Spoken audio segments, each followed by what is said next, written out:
Alright, thank you for tuning in to another how-to video by Taylor. In this video, I'm going to be showing the steps that I went through to level this floor. We put tile on this floor, and as you can see, it comes right up to the baseboard there along the edge. When we started, this floor was unlevel, and it was in that corner right there. It was sloping. It was sloping way down in that corner. Well, about 3/4 of an inch to an inch in the corner, and then it tapered off to this side to a 1/2 inch slope. And so we leveled it with surface resurfacer, and I'll show you the steps we went through to do that. This is one room. We tiled the whole house. In this room as well, it was unlevel and sloping down towards that far wall and along that corner right there, and then tapered up to this side.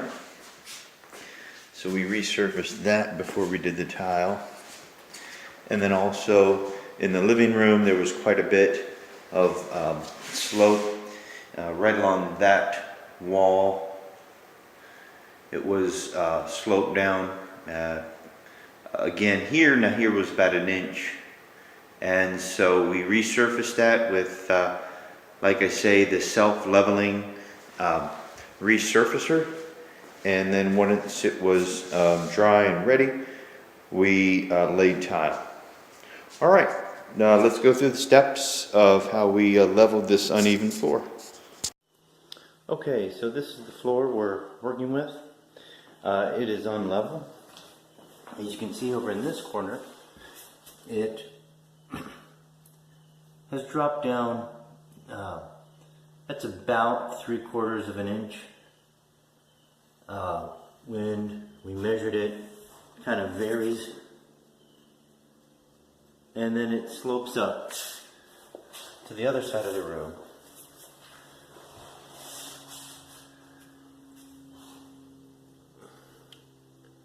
Still about that 3/4, actually kind of tapers off to more of a 1/2 inch on that side of the room. So this is what we're going to be filling in with the self-leveling resurfacer. And of course that's the main corner, but we're going to have to do all along this side where it's dropped down that 3/4 of an inch. And then we'll taper it, not a whole lot though, over to here. Now here on this side of the room it's a little bit less. It's more so starts on that side of the room and has a very, very gradual taper, but not a lot over to this side of the room. So we'll need resurfacer along this whole side, from this corner extending out on both sides of this room. Alright, the first step is to completely clean this concrete floor, get everything off of it, and also use a cleaner, a degreaser, to get it just as clean as possible. So that'll be the next step. Okay, so I created a little dam for this duct so the leveling compound doesn't go down the duct. I just created something with drywall. You could do it with wood, and if you want something that will be removed, you can do that. This I'm planning to just keep it there, and I just connected it with caulk so it won't move anywhere. And I'll just let that become part of the floor. And you could fill the gaps up along the side, but I'm going to let the leveling compound come right, to this edge, and just fill in that gap. I'll probably altogether lose a gallon or so from, not even a gallon, maybe a quart. I'll lose of material going into some of these gaps. That's like this is the biggest space right here, but a lot of it is right up against. So maybe a quart or half a gallon I'll lose, but most of this is pretty tight up against. So the leveling compound will start here in the corner, and it'll rise up to this level, and then I'll work my way back over to this corner, which is the high spot. This is the high spot in the room. So I'm starting over here in the corner in the low spot, and I'll put it in a line of 12 bands of 12-inch thickness until I have it all the way up there, level with the corner, and then continue those 12-inch bands and feather it out towards the opposite end of the room. All right, once you've cleaned the floor and thoroughly cleaned it with a degreaser, swept it clean, got all the dust and everything clear off the surface, you want to apply a concrete adhesive, and it comes in a bottle over by the concrete supplies in your home improvement store, and then you just want to apply it as you would paint to the whole surface of the floor.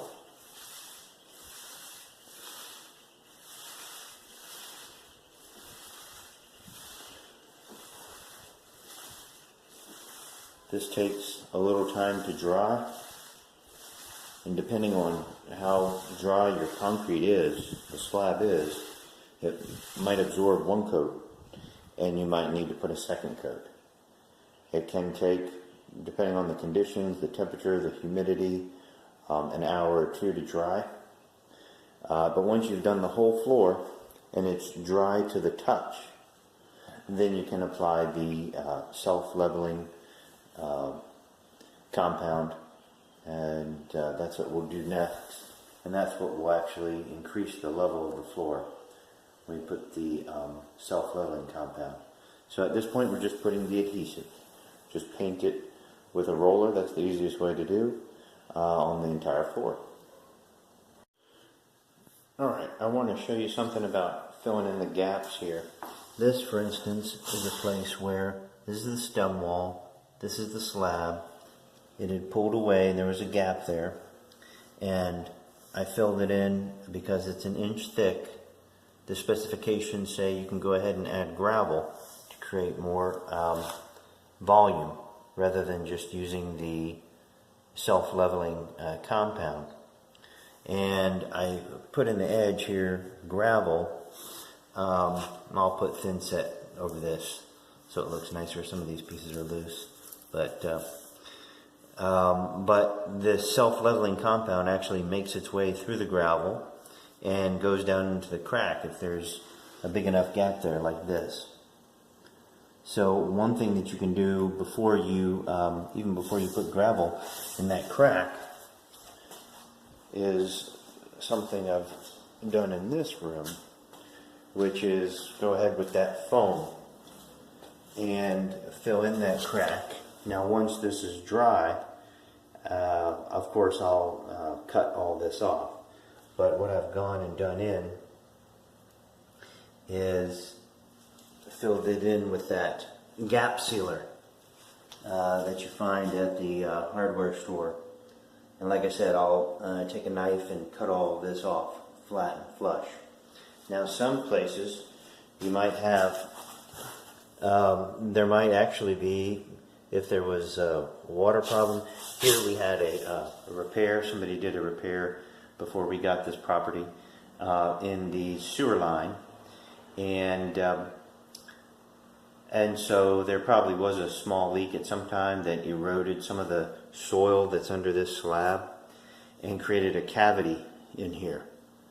And so as I was filling it in with the foam, actually a couple bottles, I just put the tube, that straw tube, as far down as I could and just put a whole can, several cans actually, right in here. So if you're filling in the cracks and you have a bit of a crack there, even enough to get the straw all the way down deep, you can just put a whole can down underneath. That will couldn't hurt anything.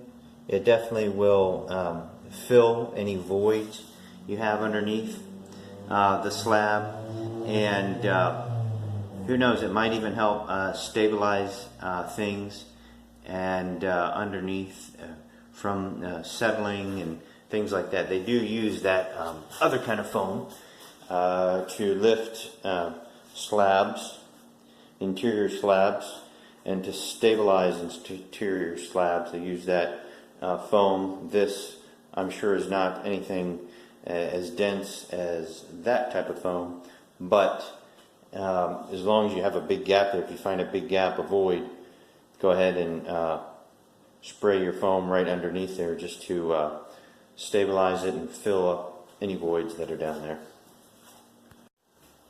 Okay, I've trimmed away the excess foam that we use to fill in the cracks between the slab, the interior slab, and the stem wall.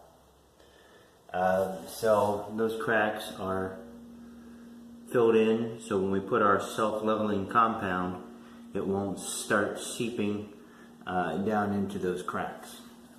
Also, it says on the specifications of the self-leveling compound by Quikrete, if it's at least an inch, the compound that you're going to be laying down, the distance that you need to resurface the floor is at least the thickness of an inch, then you can add gravel, 3/8 inch pea gravel to the compound, to the floor first, and then but just at the part where it's about an inch deep.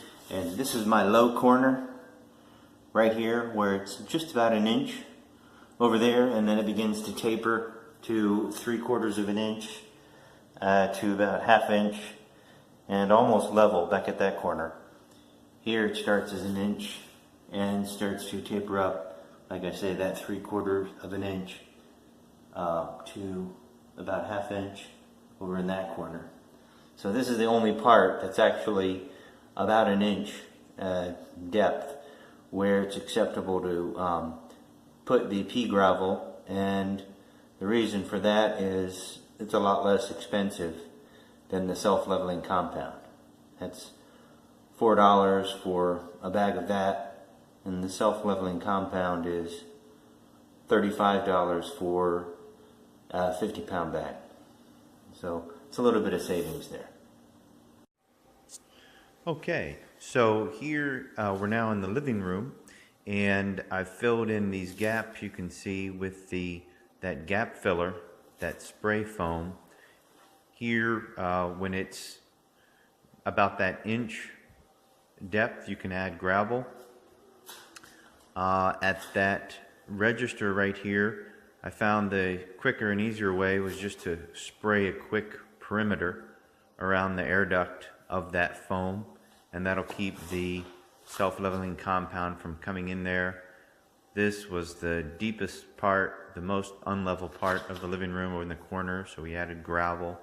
We're at that 1 inch thickness all along this wall, so we were able to add the gravel right there in that area, right up to this side where it tapers off and gets to about 1/4 of an inch. But yeah, so this is where we've added the gravel right along the edge there at the most unlevel spot in this living room, where they say that it is, you know, you can add it to increase the volume of your mixture, so you're not just using pure self-leveling compound, because it is, you know, $35 for a bucket.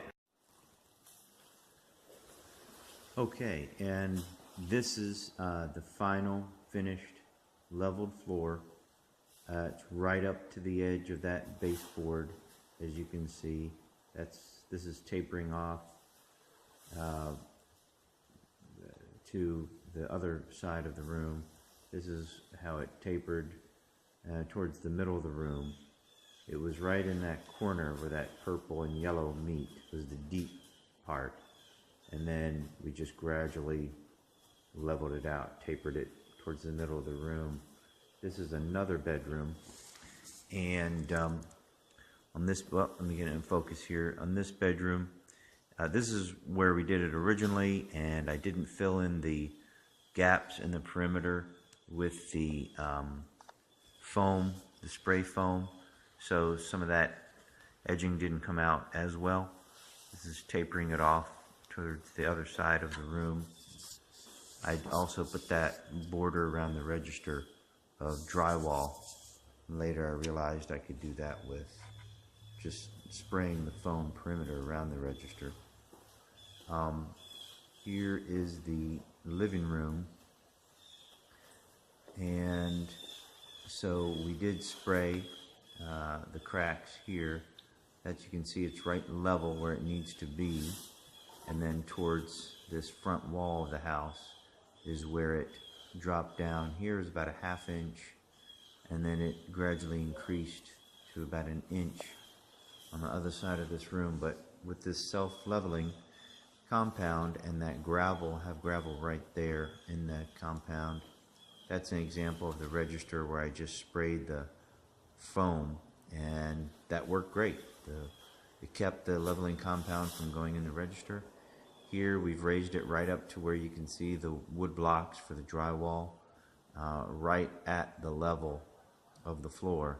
This was quite a few buckets of the self-leveling compound, and you saw before, intermittently I put gravel where the dip was 1 inch. Here you can see right there, we're right up to that stem wall.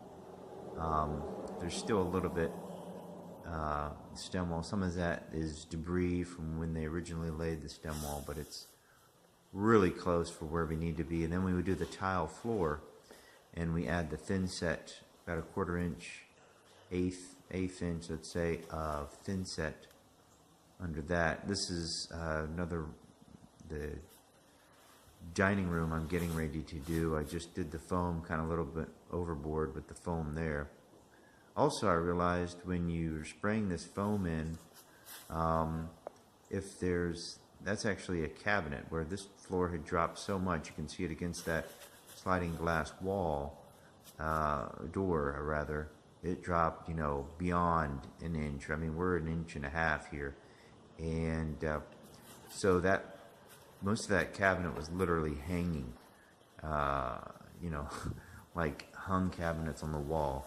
So I just sprayed that foam all around the base of the cabinet, and of course I'm going to clean that up with a utility knife, and then because I don't need the self-leveling compound to go under the cabinets. Don't need to go under the cabinets.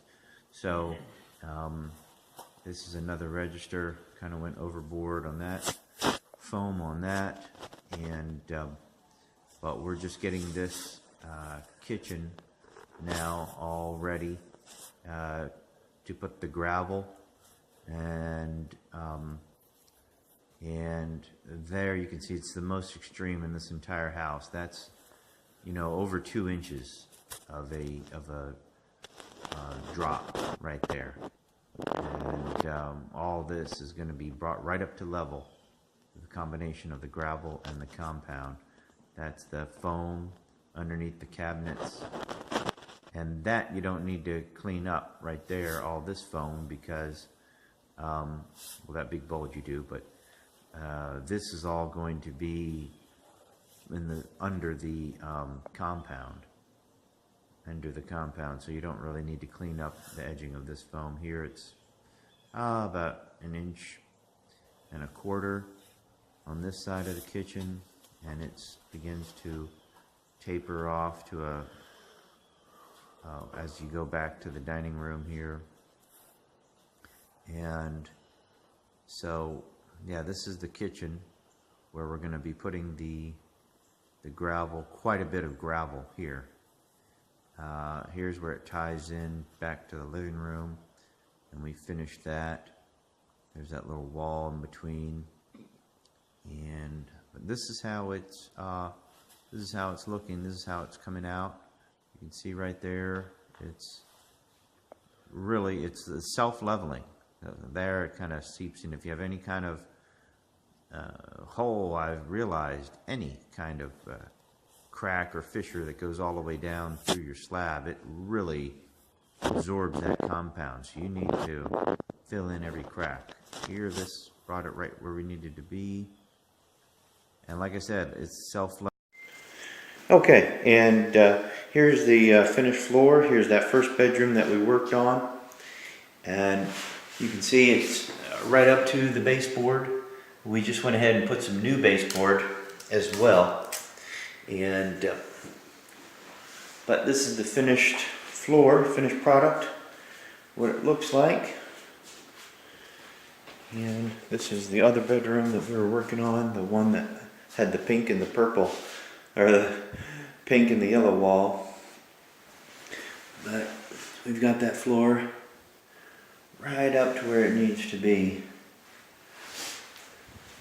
Finished it with tile. We appreciate you guys watching my videos, my how-to videos, How To by Taylor. I appreciate your likes, and if you subscribe to my channel, I put out these how-to videos pretty frequently, and so I appreciate your subscriptions. I appreciate your likes. Thank you for watching, and you guys have a real good day.